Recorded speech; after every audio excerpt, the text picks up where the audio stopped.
Hello aspirant, welcome you all. और currently अभी हमारा चैप्टर चल रहा है that is the locomotion and movement, और उसकी ऑलरेडी 2 लेक्चर्स हो चुकी है।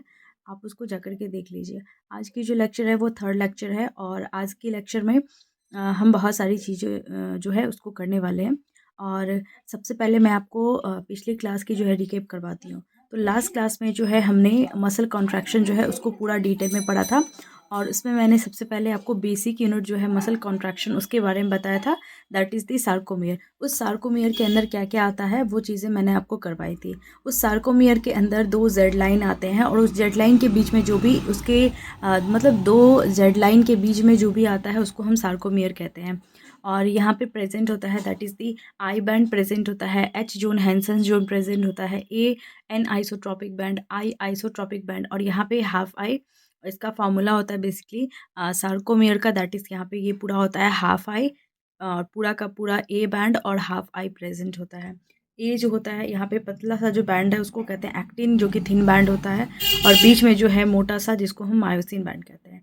और जो ए बैंड को कट कर रहा होता है लाइन उसको हम कहते हैं that is the M line. Sarcomere half I plus half I होता है। ए एन आइसोट्रॉपिक बैंड होता है क्योंकि यहाँ पे एक्टिन मायोसिन दोनों प्रेजेंट होता है। आई आइसोट्रॉपिक बैंड होता है, सिर्फ एक्टिन होगा। एच हैंसेंस जोन होता है जहाँ पे myosin not overlap by the actin. फिर मैंने आपको मसल कॉन्ट्रैक्शन जो है उसके ऊपर बात करवाई थी। न्यूरॉन जो है उसके डायग्राम भी मैंने आपको समझाया था। और फिर मैंने आपसे कहा था कि एक्सॉन से मतलब एक जो न्यूरॉन है वहाँ से न्यूरॉन में अगर जो भी इम्पल्स है हमारा उसका ट्रैवल होता है वो सिनेप्स के द्वारा होता है। लेकिन अगर एक एक्सॉन यानी कि एक न्यूरॉन से अगर दूसरे मसल में किसी मसल में अगर हमें इम्पल्स को भेजना है तो वो होता है थ्रू द एनएमजे। एनएमजे क्या होता है? न्यूरोमस्कुलर जंक्शन होता है। इसमें मैंने आपको एक्सॉन की जो एंडिंग है वो दिखाई थी जिसमें सिनेप्टिक नोब होता है। उस सिनेप्टिक नोब के अंदर होता है सिनेप्टिक वेसिकल, और सिनेप्टिक वेसिकल के अंदर होता है न्यूरोट्रांसमीटर। उसके बाद होता है pre synaptic post synaptic membrane, उन दोनों के बीच में सिनेप्टिक क्लेफ्ट हमें देखने को मिलता है। और जो पोस्ट सिनेप्टिक मेम्ब्रेन होता है उसके ऊपर प्रेजेंट होता है टी ट्यूब्यूल, और रिसेप्टर प्रेजेंट होता है जो भी न्यूरो ट्रांसमीटर होता है बेसिकली उसके लिए जो हमारा रिसेप्टर होता है वो प्रेजेंट होता है पोस्ट सिनेप्टिक मेम्ब्रेन पे। ठीक है, इसके बाद मैंने अच्छे से प्रोसेस बताया था मसल कॉन्ट्रैक्शन का कि सबसे पहले सेंट्रल नर्वस सिस्टम से मोटर न्यूरॉन जो है वो मतलब एनएमजी के through voltage gated channel ion को खोल देता है। उसके बाद इन्फ्लक्स हो जाती है कैल्शियम आयन का from the extra cellular fluid. वो पुश करता है सिनेप्टिक वेसिकल को ताकि वो फ्यूज हो सके प्री सिनेप्टिक मेम्ब्रेन से। उसके बाद सिनेप्टिक वेसिकल जो है वो फट जाता है। उससे न्यूरोट्रांसमीटर जो है बेसिकली यहाँ पे एसिटाइल कोलिन की बात करी गई है, तो यहाँ पे एसिटाइल कोलिन जो है वो रिलीज हो जाता है सिनेप्टिक लेफ्ट में। इसके बाद जो है ये एसिटाइल कोलिन बाइंड करता है उसकी रिसेप्टर जो कि प्रेजेंट होता है पोस्ट सिनेप्टिक मेम्ब्रेन पे, और मैसेज पूरा सार्कोप्लाज्म जो है उसके अंदर पूरा स्प्रेड हो जाता है। और टी ट्यूब्यूल जो होता है कैल्शियम मतलब सार्कोप्लाज्मिक रेटिकुलम का, वो रिलीज करता है calcium ion in the sarcoplasm, और ये कैल्शियम आयन जो है ट्रोपोनिन सी जो है एक्टिन का उससे जाके बाइंड करता है। कॉन्फिगरेशनल चेंज हमें देखने को मिलता है एक्टिन यानी कि थिन फिलामेंट में, और क्या होता है उससे अनमास्किंग हो जाती है myosin binding site of the actin filament, और एक मॉलिक्यूल ऑफ एटीपी बाइंड करता है ATP binding site of the myosin पे। उसके बाद एटीपी जो है एटीपीएस एंजाइम के प्रेजेंस में एडीपी इनऑर्गेनिक फॉस्फेट बनाता है, और फिर एक्टिवेशन हो जाता है एक्टिन का binding site on the myosin filament. Binding जो होती है एक्टिन और मायोसिन की उसको हम कहते हैं क्रॉस ब्रिज का फॉर्मेशन। और एक और एटीपी आता है और वो बाइंड करता है to the ATP binding site of the myosin, और मायोसिन डिटैच हो जाता है फ्रॉम एक्टिन, और उसके बाद further attaches again with the actin and pulls the thin filament inward. और उसी पुलिंग जो होती है थिन फिलामेंट के अंदर की तरफ, उससे क्या होता है मसल की कॉन्ट्रैक्शन होती है। और 3 स्टेप मैंने आपको बताया था। पहला कि सार्कोमियर अगर रेस्ट पे रहता है तो उसमें क्या होगा कि नॉर्मल हमें ऐसे जोन ऐसा कैसा दिखेगा, I/2 दिखता है। उसके बाद जो है सार्कोमियर का कॉन्ट्रैक्शन स्टार्ट करता है तो हेंसेंस जो है वो छोटा होने लगता है। उसके बाद फुल्ली कॉन्ट्रैक्टेड स्टेट जो होता है वहाँ पे सार्कोमियर पूरा का पूरा गायब हो जाता है। तो ये थी हमारी जो हम लास्ट टॉपिक हमारी लास्ट क्लास की। और आज की जो क्लास है हम यहीं से स्टार्ट कंटिन्यू कर रहे हैं कि जब मसल की कॉन्ट्रैक्शन होती है तो उसमें क्या-क्या प्रोसेसेस हमें देखने को मिलता है। सबसे पहले जो सार्कोमियर की जो लेंथ होती है वो क्या हो जाती है, घट जाती है। क्योंकि जो है ए बैंड जो पूरा है पूरा पास-पास आ जाता है, और उसकी वजह से क्या होता है कि मतलब जो है एच जोन जो होता है वो डिसअपीयर हो जाता है। तो यहाँ पे क्या होगा लेंथ जो होता है सार्कोमेयर का वो डिक्रीज़ हो जाएगा। दूसरा जो लेंथ होता है आई बैंड का वो भी घट जाता है। आई बैंड का लेंथ घट जाता है। हेंसन ज़ोन जो होता है बीच में वो क्या हो जाएगा, डिसअपीयर हो जाएगा, हट जाएगा। इसके बाद ए बैंड जो होता है वो सेम ऐसा का ऐसा ही रहेगा और जो लेंथ होता है एक्टिन मायोसिन फिलामेंट का वो भी सेम रहेगा। एक्टिन मायोसिन के फिलामेंट की लेंथ जो होती है वो क्या रहती है, दैट इज़ सेम रहती है, लेकिन वही जो आई बैंड है उसकी लेंथ क्या होगी, घट जाएगी और ए बैंड जो होगी वो सेम रहेगी। जो थिन फिलामेंट है वो जब स्लाइड करती है ओवर थिक फिलामेंट, तो यहाँ से असर्शन रीजन वाला भी क्वेश्चन आ सकता है कि थिन फिलामेंट स्लाइड करता है ओवर द थिक फिलामेंट, या फिर एक और ऐसे ही रहेगा कि thick filament slides over the thin filament. तो हमें याद रखना है कि जो थिन फिलामेंट होता है एक्टिन वो स्लाइड करता है over the thick filament myosin के ऊपर, और इसको हम कहते हैं that is the sliding filament theory. और इस स्लाइडिंग फिलामेंट थ्योरी जो है इसको दिए थे हक्सले एंड हक्सले जी ने। साइंटिस्ट का नेम नहीं भी आ सकता है, लेकिन स्लाइडिंग फिलामेंट थ्योरी जो है ये आ सकता है, ठीक है। इसके बाद मतलब इसी पूरे मसल कॉन्ट्रैक्शन की जो स्टेजेस होती है जहाँ पे स्लाइडिंग होती है थिन और थिक फिलामेंट की, तो उसको हम कहते हैं that is the sliding filament theory.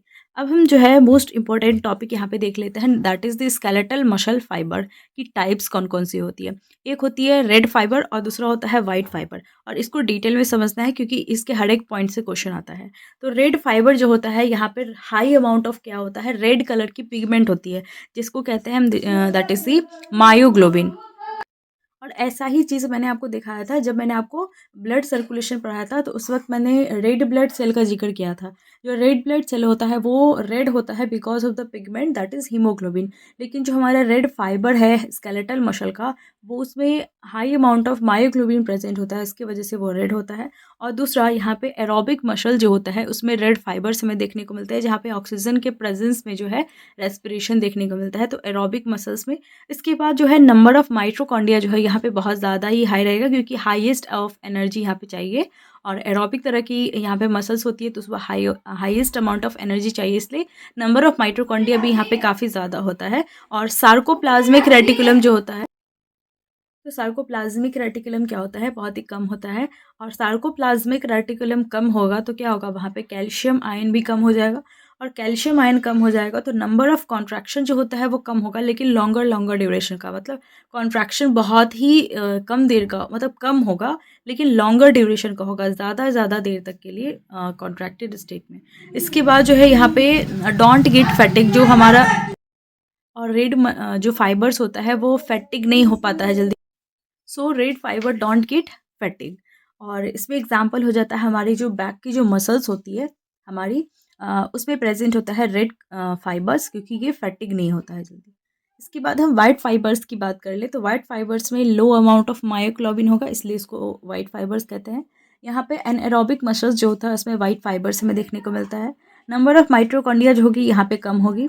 इसके बाद सार्कोप्लाज्मिक रेटिकुलम जो होता है उसकी संख्या यहाँ पे ज़्यादा होती है, तो कैल्शियम आयन भी ज़्यादा होगा। कैल्शियम आयन ज़्यादा होगा तो जल्दी कॉन्ट्रैक्शन होगा, मतलब नंबर ऑफ़ कॉन्ट्रैक्शन भी ज़्यादा होगा, लेकिन शॉर्टर ड्यूरेशन में बहुत ज़्यादा यहाँ पे कॉन्ट्रैक्शन देखने को मिलेगा due to the calcium ion. इसके बाद ये फैटिग हो जाएगा क्योंकि यहाँ पे कॉन्ट्रैक्शन जो है बहुत जल्दी होता है। जैसे हमारे आईलिड की जो मसल है उसमें वाइट फाइबर्स ही प्रेजेंट होता है। इसके बाद जो है यहाँ तक ये हमारी पार्ट 1 होती है इस चैप्टर की। लोकोमोशन एंड मूवमेंट की 2 पार्ट है। इसमें एक पार्ट में पूरा मसल कॉन्ट्रैक्शन जो है उसको डिफाइन करा गया है।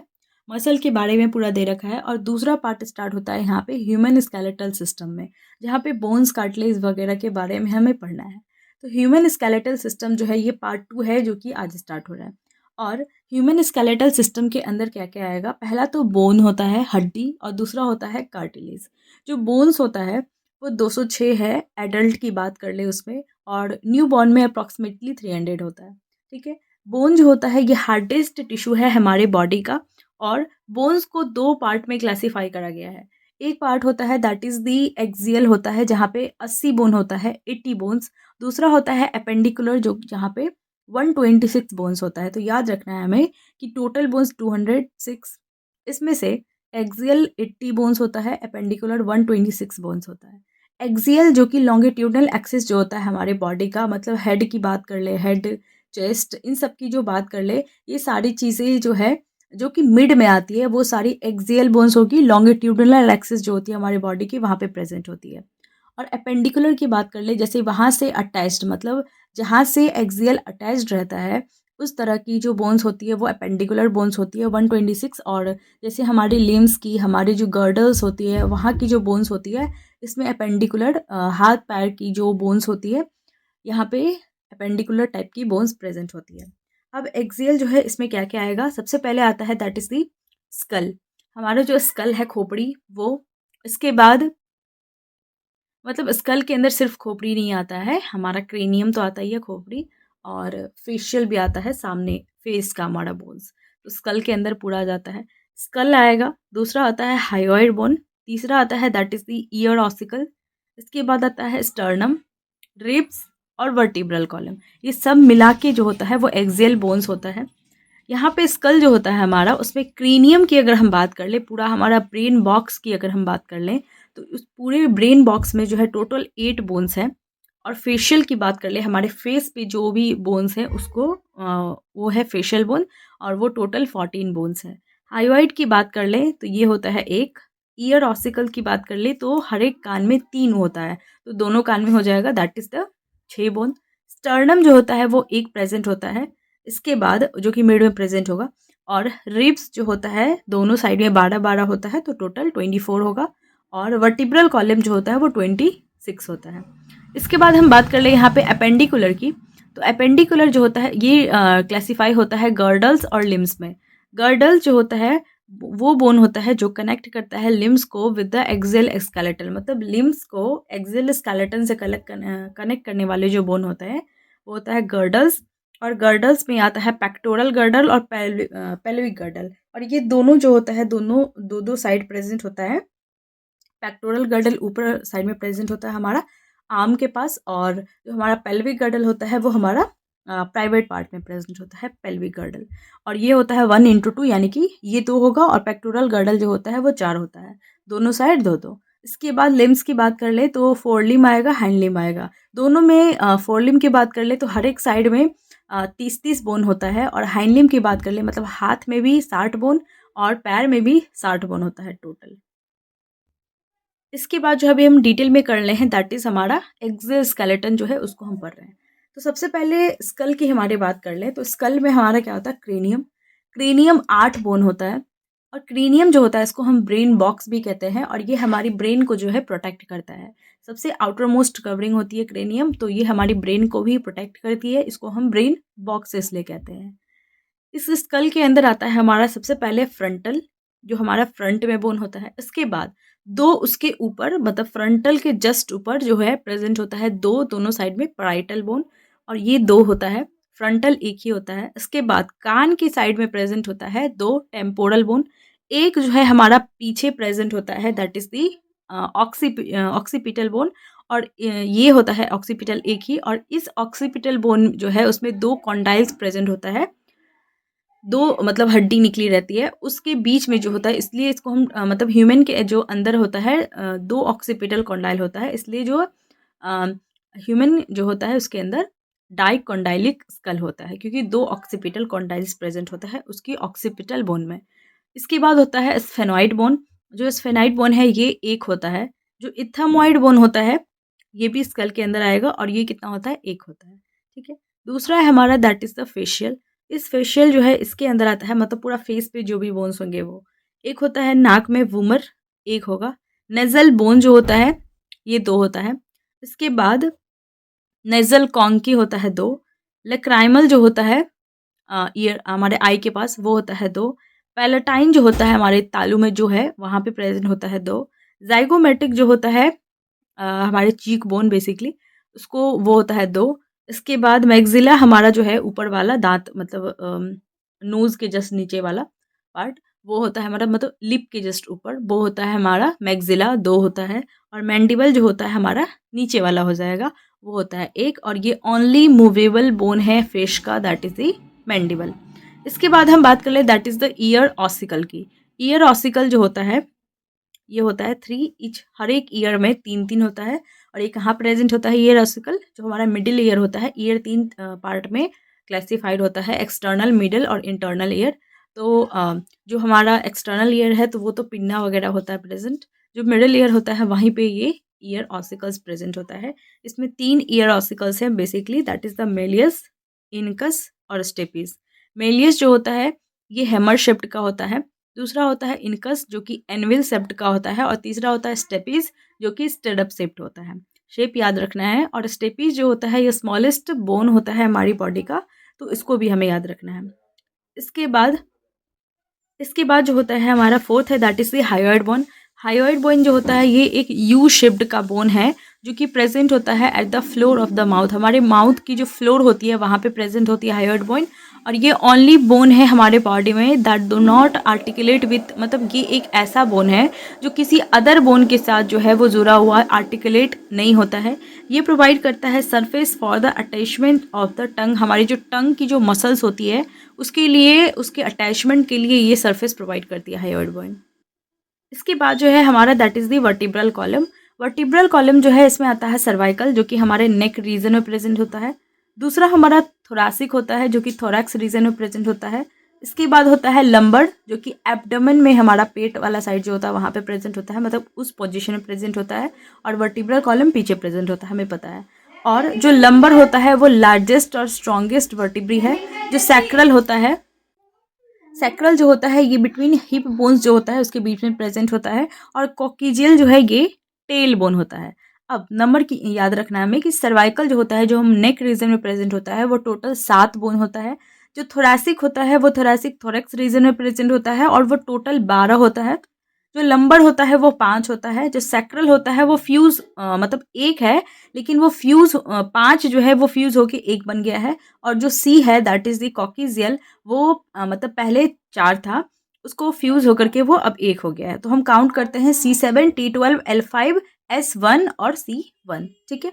इसके बाद हम बात करते हैं यहाँ की जो वर्टिब्रल फोरामेन होता है, सारे वर्टिब्रे का are present in an axis and forms neural canal, जिसके थ्रू जो है स्पाइनल कॉर्ड जो है वो पास करती है। वर्टिब्रल कॉलम जो है जहाँ से वर्टिब्रा स्टार्ट होता है उसके ऊपर क्या होता है, जहाँ पे ऑक्सीपिटल कॉन्डाइल है वहाँ पे वर्टिब्रल फोरामेन होता है, जहाँ से सारे वर्टिब्रा जो है, जहाँ से न्यूरल कैनाल पास होता है। न्यूरल कैनाल बनाता है वो, जहाँ से स्पाइनल कॉर्ड क्या होता है, पास होता है। जो पहला सबसे फर्स्ट वर्टिब्रा था वो था एटलस, और दूसरा सेकेंड वर्टिब्रा जो था वो था एक्सिस।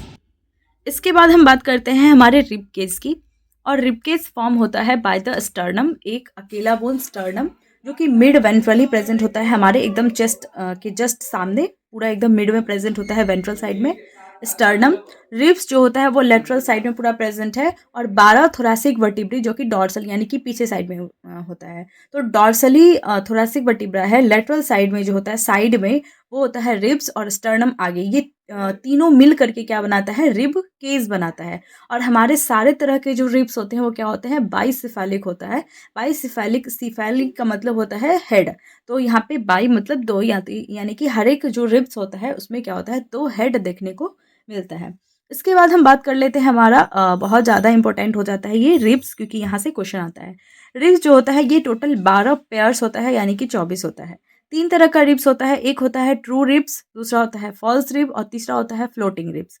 जो ट्रू रिब्स होता है ये, इसको हम वर्टिब्रो स्टर्नल कहते हैं, वर्टिब्रो स्टर्नल इसलिए कहते हैं क्योंकि डॉर्सल यानी कि पीछे साइड में तो ये थोरैसिक वर्टिब्रल जो है उससे अटैच रहता है, और जो वेंट्रल साइड है उससे ये स्टर्नम से अटैच रहता है। तो स्टर्नम से अटैच्ड है इसलिए इसको हम वर्टिब्रो, मतलब वर्टिब्रल से तो अटैच्ड ही है थोरैसिक वर्टिब्रा से, और वेंट्रल आगे के साइड में ये स्टर्नम से अटैच्ड रहता है, तो इसलिए इसको हम ट्रू रिब्स कहते हैं। और पहला से 7वां रिब्स मतलब पेयर ऑफ रिब्स जो होता है, first to 7th pair of the ribs जो होता है वो ट्रू रिब्स होता है। उसको ट्रू इसलिए कहते हैं क्योंकि वो स्टर्नम और वर्टिब्रल कॉलम दोनों से अटैच रहता है।